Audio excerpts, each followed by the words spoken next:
ارادے کی طاقت اتنا اہم رول ادا نہیں کرتی. تو اگر فیملی میں کسی بھی بندے کو کچھ علت کا سامنا ہو یا ایک سے زیادہ علتوں کا سامنا ہو تو عام طور پر گھر والے تو یہی کہتے ہیں نا کہ آپ اس چیز سے باز آ جاؤ.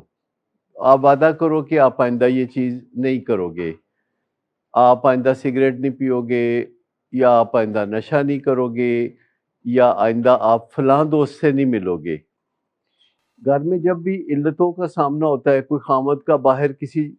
اور خاتون سے ٹانکا پڑ جاتا ہے اور اس کی بیوی کو آخر کار پتہ چل جاتا ہے، تو وہ عام طور پر اپنے خامد سے بات کرتے ہوئے یہی کہتی ہے نا کہ بس جو ہو گیا تو ہو گیا، اب آئندہ آپ نے اس کا خیال بھی ذہن میں نہیں لانا، اس سے ملنا نہیں، اس پہ عنایات نہیں کرنی، اس سے رابطہ نہیں کرنا، اس کو فیسیلیٹیٹ نہیں کرنا، اور جو بھی ریوارڈ آپ اس ریلیشن شپ سے حاصل کرتے ہیں اس کو چھوڑ دینا ہے. کسی علتوں کے شکار بندے سے ایسا وعدہ لینا، کسی اوور ایٹر سے، کسی کھابا گیر سے وعدہ لینا کہ آئندہ وہ پراٹھا نہیں کھائے گا، آئندہ وہ حلوہ نہیں کھائے گا، آئندہ وہ پائے اور روغنی نان اور اس طرح کی چیزوں کے پیچھے نہیں دوڑے گا، تو نارمل طریقہ تو ویسے یہی ہے نا کہ ہم کہتے ہیں کہ تم نہ کھاؤ، تم یہ رشتہ ختم کر دو، تم یہ سگریٹ چھوڑ دو، تم یہ کر دو، وہ کر دو. ہم کہتے ہیں کہ یہ تم نے نہیں کرنا تو جو پہلے ہو گیا وہ ہم درگزر کر دیں گے، اور جو آئندہ تم نے یہ نہیں کرنا. تو وہ بندہ کیا کہتا ہے؟ کہتا ہے میں نہیں کروں گا. تو آپ کا اطمینان ہو جاتا ہے اور سرگرمیاں زیر زمین چلی جاتی ہیں. اور 2 مہینے بعد، 4 مہینے بعد، 6 مہینے بعد جب وائلیشن ہوتی ہے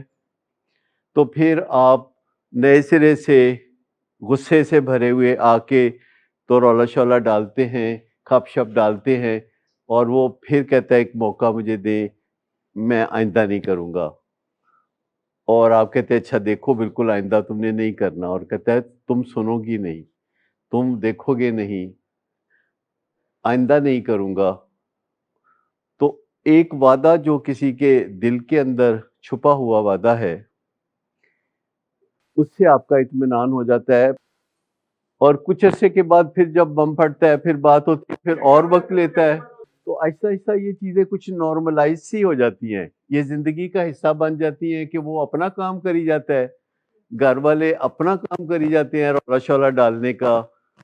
پرووکنگ کرنے کا، نیبلنگ کرنے کا، اور پرنالہ وہیں رہتا ہے. تو اس سے تو مسئلہ حل نہیں ہوتا. تو جو ول پاور ہے، کسی بھی علت کے حوالے سے جب آپ کسی فیملی ممبر سے بات کرتے ہیں تو ول پاور پہ بھروسہ کرنا یا ایک خفیہ وعدے پر اعتبار کر لینا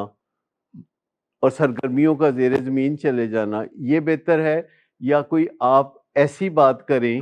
جس میں دوسرے بندے سے آپ اطمینان سے بات کریں اور آپ اسے نہ تو وہ علت چھوڑنے کے لیے کہیں، نہ صحیح طریقے سے کھانا کھانے کے لیے کہیں،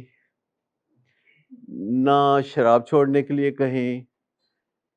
نہ اس خاتون کے بارے میں یہ کہیں کہ اس سے نہیں ملنا، رابطہ نہیں رکھنا، فیسیلیٹیٹ نہیں کرنا.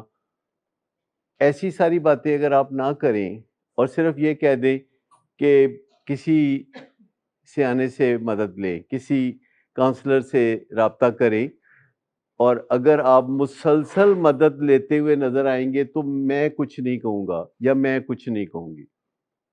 یعنی اگر آپ جیسے کوئی بندہ کھانس رہا ہے اور آپ کہتے ہیں یار تمہیں کھانسی آ رہی ہے کوئی علاج کراؤ، کہتے جی نہیں علاج نہیں کا ہے، میں ابھی کھنگتا رہنا چنگا ہے. تو آپ اسے کہتے ہیں کہ دیکھو یا تو کھانسو نہیں، لیکن کھانسنے سے تم روک نہیں رہے تو پھر بہتر ہے علاج کراؤ. اگر تم علاج کراؤ گے تو تمہارے کھانسنے پہ مجھے کوئی اعتراض نہیں ہے، لیکن اگر تم علاج بھی نہیں کراتے تو تمہارے کھانسنے پہ مجھے اعتراض ہے. تو ہم کسی بھی علتوں والے بندے کو کہیں گے کہ دیکھو میں تم سے ول پاور کے ذریعے بدل جانے کے لیے فوری طور پر نہیں کہہ رہا. اٹس اپ ٹو یو کہ اس کو اب کیسے مینج کرنا ہے حالات کو. مجھے جو چیز چاہیے وہ یہ چاہیے کہ میں دیکھ سکوں، پیمائش کر سکوں، ناپ سکوں، تول سکوں کہ آپ مدد لے رہے ہیں، آپ اس بارے میں مدد لے رہے ہیں، آپ کچھ ایسے لوگوں سے میل ملاپ بڑھا رہے ہیں جو اس کام کو کامیابی سے کر چکے ہیں، آپ نے وزن کم رکھنے والے لوگوں سے دوستی ڈال لی ہے، آپ نے کھابہ گیروں کی دوستی چھوڑ دی ہے۔ مسئلہ یہ ہے کہ کسی بھی علت کے معاملے میں، چاہے وہ سگریٹ پینے کا معاملہ ہو، شراب کا ہو، ورکوہلزم کا ہو، یا انفیڈیلٹی کا ہو، یا گیمبلنگ کا ہو، کسی بھی چیز کا ہو، تو اگر آپ کسی کو کہیں کہ تم باز آ جاؤ، تم اس ایکٹیویٹی کو کم کر دو یا تم اس ایکٹیویٹی کو چھوڑ دو، تو اس سے کہیں بہتر ہے کہ آپ وہ کام کسی کو نہ کہیں جو آپ اچھی طرح سے جانتے ہیں کہ وہ نہیں کر سکے گا۔ آپ کسی کو وہ کام کہیں کہ جو آپ اچھی طرح سے جانتے ہیں کہ وہ کر سکتا ہے، اور اگر وہ کرے گا تو اس کو ناپا تولا جا سکے گا، اسے دیکھا جا سکے گا، یعنی کسی کاؤنسلر سے مدد حاصل کرنا۔